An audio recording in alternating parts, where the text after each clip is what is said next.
Ich bin eigentlich Hotelunternehmer. I'm a hotel manager by trade, but from a very young age, since I was about 15, I have caught the jazz bug, and it has never let go of me since. And this fascination for jazz was also the reason why I became a member of the Wolverines, an amateur jazz band that has been performing very actively for more than 50 years. Jazzband in der Schweiz spielt und sehr aktiv ist. Aus dieser Band heraus ist dann der Wolverines Jazz Club entstanden. It was the band that sparked the creation of the Wolverines Jazz Club in the mid-60s, which is important because that's where this jazz and blues art box really originates. In 1974, my band, the Wolverines, was invited to a festival in Nice by George Wein, who is undoubtedly one of the world's most important jazz festival organizers, and that was an eye-opener to me. I met all the great jazz musicians and got the opportunity to play with a lot of these icons. This was when I decided to organize a jazz festival in Bern. Und habe mich dann entschieden, in Bern ein Jazzfestival durchzuführen.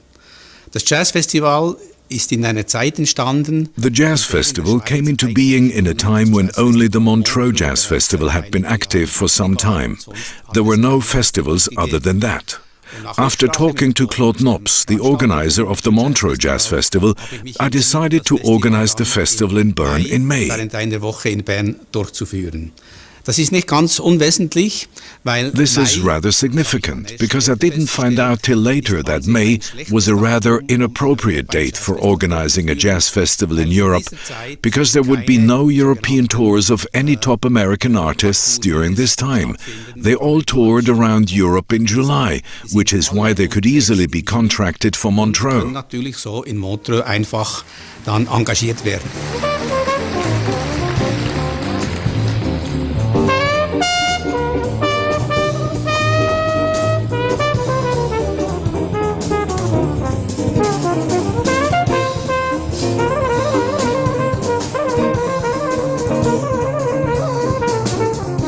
Ich war immer verpflichtet, für diese Maiwoche I was always forced to fly all the musicians I wanted to invite directly to Bern for this week in May, in order to be able to present top acts on stage who were anything but average. And this made all the difference to the Jazz and Blues Art Box, which features recordings that are in many respects extraordinary, as you will see later. Sehr viel dazu beigetragen, dass wirklich die Aufnahmen in verschiedenster Hinsicht einzigartig sind. 1976 hatten wir das Swiss Radio had been on board as early as from the first year in 1976. In the second year, however, I decided to engineer the sound independently and hired one of the best sound engineers who would then deliver the sound to Swiss Radio and later also to Swiss Television, another fact that is eminent for the quality of this jazz and blues art box. Der Aufwand für dieses Festival durchzuführen. The expenditure in terms of time and money for organizing the festival has constantly increased in view of growing demands both from myself and from the audience. We have tried to enhance the level of quality year by year, and especially to bring really unique combinations onto the stage. Kombinationen auf die Bühne zu bringen. Und der Aufwand war insofern schwieriger geworden, weil What proved especially difficult was the fact that top acts like Ella Fitzgerald or B.B. King or Oscar Peterson or Fats Domino weren't prepared to fly to Bern for only one concert. That's why I was obliged to find additional opportunities for these bands to perform in Switzerland. And I always succeeded, but as mentioned before, the expense in time and money was considerable. War extrem hoch. For this reason, I was extremely open or even thrilled when two representatives of Swiss television approached me. It was Werner Kagi and Kurt Gfeller, who had heard about our festival in Bern and had the intention of doing a trial recording of the 1983 edition in order to see what the festival would look like on television. Um zu sehen, wie sich das dann im Fernsehen präsentiert.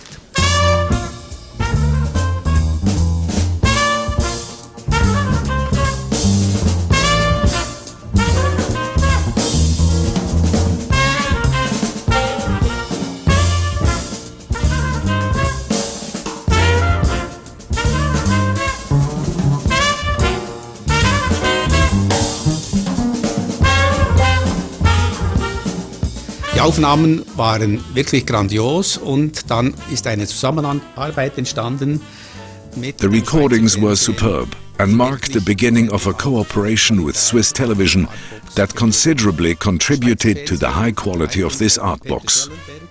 Head of Swiss Television, Peter Schellenberg, internally decided to record the Bern Jazz Festival each year and to define it as an in-house production, which meant that Swiss Television made sure to allocate optimum means in terms of staff and technology. Personeller Art und auch technischer Art zur Verfügung stellte. I took all this for granted at that time, but I have come to realize that it really wasn't self-evident from today's perspective. The festival was then recorded every year and, what was really interesting, it was always done with the exact same team. From the cameraman to the director, all these top professionals exerted themselves each year to be deployed to Bern again. Darum bemüht, wiederum nach Bern entsandt zu werden. Somit ist auch hier eine Konsistenz. So, as far as the recording is concerned, there is also great consistency throughout the project. And it was done by people who really cared about the quality of music and the cultural presentation of these jazz and blues artists, rather than using the kind of gimmicks that can very often be seen in pop clips today.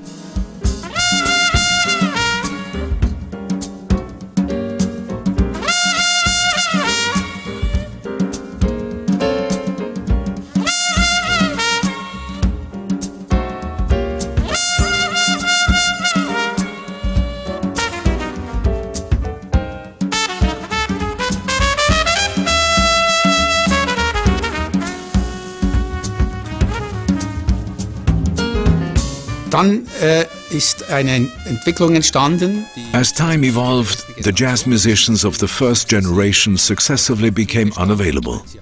They were getting on in years or even died, and the younger generation just didn't manage, not even today, to follow in the footsteps of those extraordinary musicians or to reach that degree of celebrity. Ich habe dann 2003 entschieden, das Konzept zu ändern. In 2003, I decided to change the concept by bringing jazz back to the roots, which means into this club, Marion's Jazz Room. This also raised the question of television recordings. So I met Peter Schellenberg for lunch in Zurich, where he disclosed to me that he was getting retired. I asked him more or less in passing what was to become of all the recordings made in Bern and whether he would archive them. The answer was, with thousands of recordings per day at Swiss Television, I just can't archive everything, and it's absolutely unthinkable to digitize everything. At that time, DigiBeta tapes had been the measure of all things, but I managed to convince him to at least have a thought about digitizing the most important recordings of the Bern Jazz Festival. Nachdenkt darüber, die wichtigsten Aufnahmen des Berner Jazz Festivals sicherzustellen. Die nächste Frage war natürlich, wer entscheidet, was sind wichtige Aufnahmen? The next question was who would decide about what were important recordings. I offered my services, went to the studio in Zurich and spent 2.5 weeks from 7 o'clock in the morning till 11 o'clock at night viewing those tapes. And, I have to admit, that was an incredible eye-opener. When organizing a festival like I did and still do, you never get the chance of seeing all the artists perform on stage.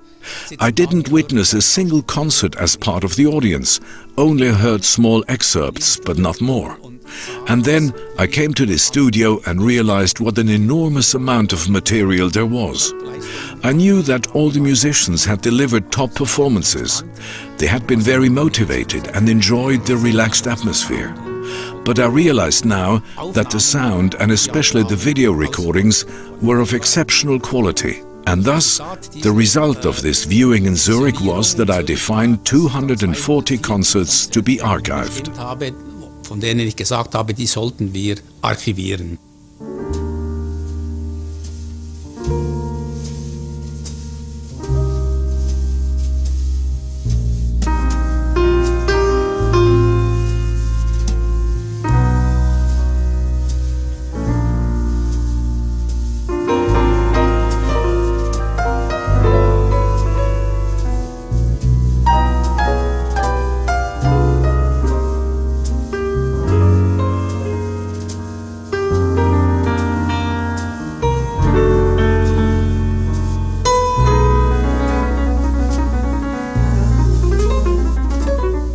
Für mich war damals mit dieser Aktion eigentlich das Ziel erreicht. Ich hatte keine weiteren Hintergedanken.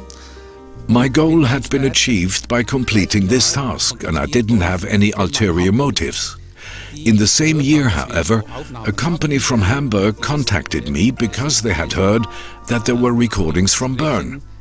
They showed great interest in publishing these recordings, which I refused because we had had only limited television rights from these artists and fully exploited them. In other words, the musicians had the rights to the music as such. I had the rights as a producer, and Swiss Television, of course, had the rights to the pictures. Musik als solches, ich gegebenenfalls als Produzent und der Schweizer Fernsehen mit Sicherheit an den Bildern. Sie haben insistiert und irgendwann mal habe ich nachgegeben und wir haben... They insisted and eventually I gave in. We made an agreement which was implemented, and in 2004 I began to obtain the rights of these musicians. That was quite a challenge, as the project comprised 738 contracts, which I all prepared myself. I also negotiated the transfer of the DVD rights for these recordings, together with Swiss Television, and signed a contract. DVD-Rechte für diese Aufnahmen verhandelt und einen Vertrag abgeschlossen.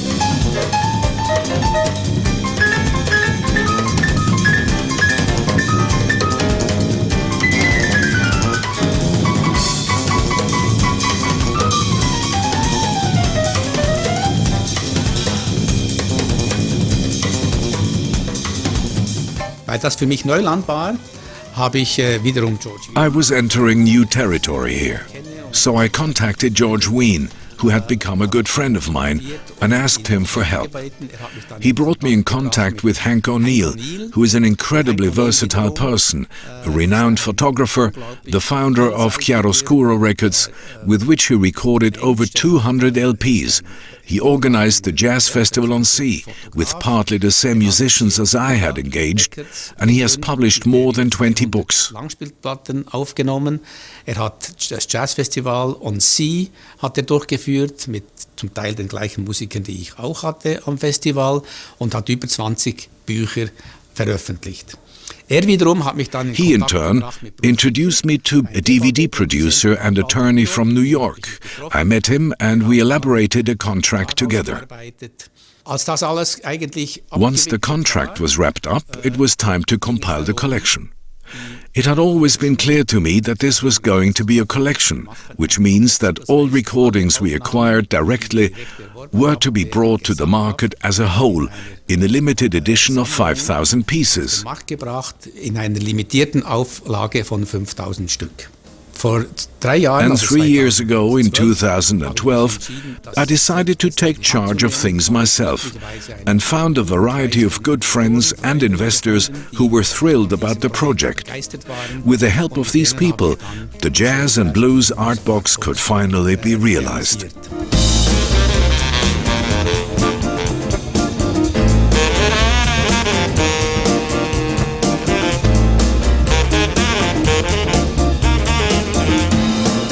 Was ist nun diese Jazz and Blues Art Box? So, what is this Jazz and Blues Art Box all about in detail?